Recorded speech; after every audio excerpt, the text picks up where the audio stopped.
আগস্টের যেই মামলায় আপনারা জানেন যেই মামলায় দণ্ড ছিল আপনার বিচারিক আদালত থেকে হাইকোর্ট ডিভিশনে দীর্ঘদিন পর সেই মামলা থেকে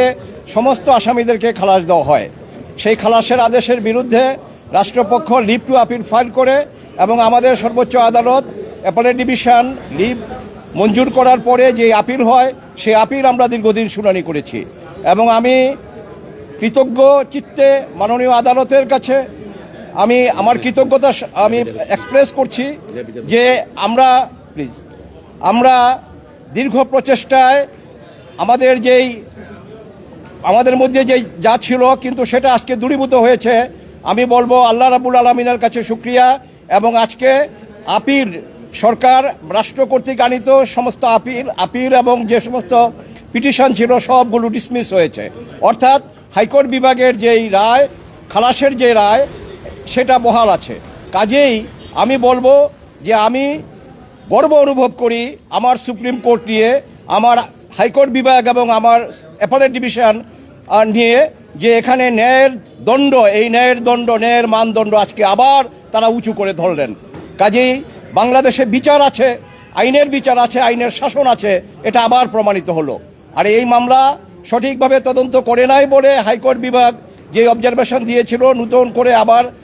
পুনঃতদন্তের, সেটা আজকে আমরা শর্ট অর্ডারে মাননীয় প্রধান বিচারপতি মহোদয় যেটা পরে শোনালেন, আমরা যেটুকু অনুধাবন করতে পেরেছি যে এটা রাষ্ট্রের কাজ, এটা বিচার বিভাগের কাজ না, ঠিকই, কারণ এটুকু এক্সপান্স করা হয়েছে। আর নন অ্যাপিলিং অ্যাকিউজড অর্থাৎ জনাব তারেক রহমান সাহেব এবং আপনার অন্যান্য যারা ছিলেন তারা যারা আপিল করতে পারেননি এবং যারা দেশে উপস্থিত ছিলেন না তাদের বেলায়ও সেই খালাসের আদেশ যেটা হাইকোর্ট বলেছিলেন যে এই খালাসের আদেশ তাদের বেলা প্রযোজ্য হবে, এটাও আজকে আমাদের অ্যাপেলেট ডিভিশন থেকে এটা বহাল আছে। কাজেই আমরা বলতে পারি তার জনাব তারেক রহমান সাহেব সহ অন্যান্য যারা আছেন তারা এই মামলা থেকে বেকসুর খালাস এবং এই মামলায় আর কোনো সাজা কারো নাই। আমরা আবারও আল্লাহ রাব্বুল আলামিনের কাছে কৃতজ্ঞতা প্রকাশ করছি, শুকরগুজার করছি এবং আদালতের প্রতি আমরা কৃতজ্ঞ চিত্তে আদালতের এই রায়কে আমরা স্মরণ করছি। এবং আমি বাংলাদেশের একজন আইনজীবী হিসাবে আমার সুপ্রিম কোর্ট নিয়ে আমি গর্ব অনুভব করি যে আবার প্রমাণিত হলো যে আইনের শাসন আছে আর বিনা বিচারে অন্যায়ভাবে কাউকে ফাঁসি দেওয়া যাবে না, এটা আবার প্রতিষ্ঠিত হলো এবং এই ধারাবাহিকতা যেন বজায় রাখা। আর 164 ধারার জবানবন্দি মরহুম মুফতি হান্নান সাহেবের জবানবন্দির উপরে এই টোটাল মামলাটা ছিল, কিন্তু আজকে মাননীয় প্রধান বিচারপতি যখন রায় পড়ে শোনালেন সেখানে উনি বলেছেন যে যা একজন ফাঁসির আসামি অন্য মামলায় সিলেটের আনোয়ার চৌধুরী সাহেবের উপরে যে গ্রেনেড অ্যাটাক হয়েছিল সেই মামলায় তখন তার ফাঁসি ছিল, সেখান থেকে এনে তাকে এই যে 164 করা হয়েছে দ্বিতীয়বার এবং এই সেকেন্ড কনফেশন, এটা আইনত গ্রহণযোগ্য না। এবং এখানে সবচেয়ে বড় কথা যেটা স্বতঃস্ফূর্তভাবে করা বা ভলান্টারিনেস, যেটা এই মামলায় উনি বলেছেন শুধু মুফতি হান্নান না, অন্যান্য যে সমস্ত স্বীকারোক্তিগুলো ছিল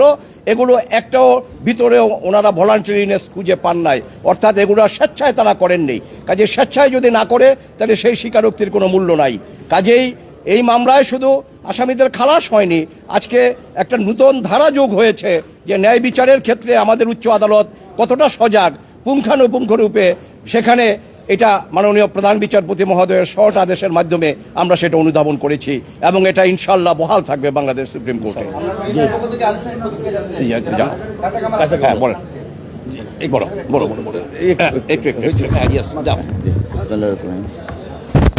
আমরা মহান আল্লাহ রাব্বুল আলামিনের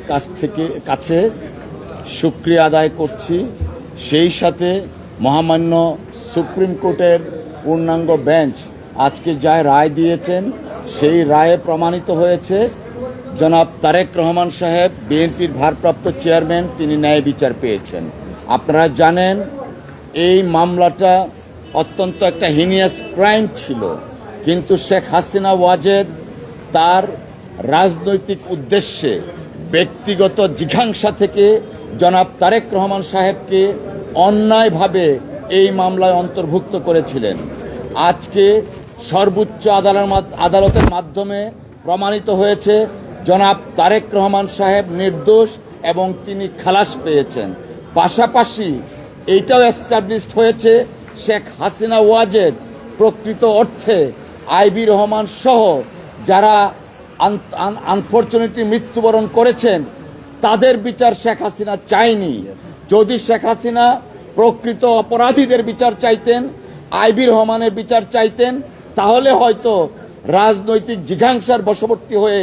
জনাব তারেক রহমান সাহেবকে এই মামলায় অন্তর্ভুক্ত করতেন না। আমরা মহান আল্লাহর দরবারে আবারও শুকরিয়া আদায় করছি,